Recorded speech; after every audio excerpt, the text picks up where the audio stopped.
yes, the headline is real, and yes, I know something about it. So, this is right here in my backyard. As you can see, very real, very recent, and very wild. This right here is Mackenzie Hicks. This is Julius Jackson, her father slash baby daddy. According to court documents, Mackenzie was born on September 14th, 2005.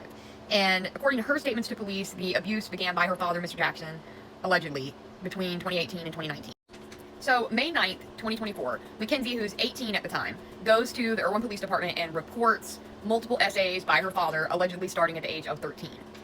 During that, initial interview, she basically said, she doesn't want her dad to really be in trouble. I'm assuming she was just trying to maybe, seek help in the situation, maybe help for her to get out of it. But she cited that her father might, face charges, and she didn't know if she could cooperate with that. She claims that her father was aware that, he needed to report this to somebody and wanted to file a report, but never did. So, what did Erwin's Finest do? Nothing. They did nothing. Nothing. So, this is the home on St. Matthews Road that Mr. Jackson and Ms. Hicks were sharing together. I'm not sure who else was living there, but from personal experience, I know there are several people that are generally around that home. We know for sure that Mackenzie was residing with Julius when the arrest happened, when the baby was born, and some prior to that. I know from personal experience she was on St. Matthews Road at least for the past 3 years due to my interactions with her from my work.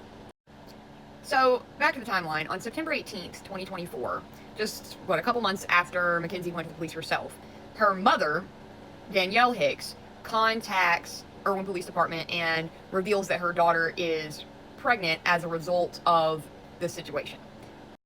Now, as to why she's been with her father and not with her mother, and why her mother seems to be so clearly aware of it, and all of those things, there is no answer to that. That's all up in the air. But on September 25th, Erwin Police Department was able to obtain a search warrant for DNA samples from Jackson and Hicks, as well as other potential evidence, which I know included a tablet that Mr. Jackson happened to possess. Now, what's done, whether that DNA was sampled then, I'm not sure. But the next piece of the timeline we have is March 2025, when a family friend reportedly informs police that Jackson is the biological father of the infant. So then we're going to fast forward all the way to December 12th, 2025, when at this point they've now decided it's appropriate to issue warrants for the arrest of not only Mr. Jackson, but also Mackenzie, who is 20 at the time of these warrants being issued. Now, on December 18th, 2025, both Hicks and Jackson are arrested after reportedly fleeing in Jackson's truck. It's a small pursuit. He's got some tickets for running a blinking red light. It is a very, very tiny road. It's got a couple little stop signs and a little blinking red light, but he, I'm assuming, ran through